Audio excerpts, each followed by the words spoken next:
সপ্তম শ্রেণীর শিক্ষার্থীবৃন্দ, বাংলা বিষয়ের পাঠে তোমাদের স্বাগতম। আমরা দ্বিতীয় অধ্যায়ের তৃতীয় পরিচ্ছেদে কথ দিকে কথ কারিগর এই রচনার দলীয় কাজ করেছি। পোস্টার ব্যাপার শব্দার্থের পোস্টার তৈরি করেছি 10 10 10, প্রথম 10, দ্বিতীয় 10, তৃতীয় 10, এভাবে 30টি শব্দ আমরা 3 দলে, এভাবে আমরা 7টি দলে ভাগ করে দিয়েছি। তো আমরা ইতিপূর্বে অনেক উপস্থাপনা দেখেছি। এখন একটা দল উপস্থাপন করবে, একটা আকর্ষণীয় দল উদয়ন। সেই উদয়ন দলের দলনেতা তার উপস্থাপনা শুরু করার জন্য আমি বলছি। দলের নাম উদয়ন। শব্দের পুষ্টের ব্যবহার, প্রদর্শন ও উপস্থাপন। শ্রেণী সপ্তম, বিষয় বাংলা। দলের নাম পারিমাণ। শব্দ বৃদ্ধ, অর্থ বিদ্রুত। শব্দ বেনি, অর্থ বেনি।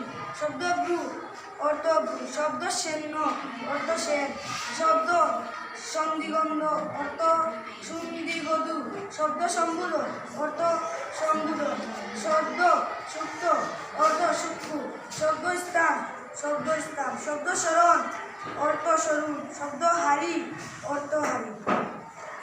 অনেক অনেক ধন্যবাদ উদয়ন দলকে তাদের দলীয় উপস্থাপনা শেষ করার জন্য।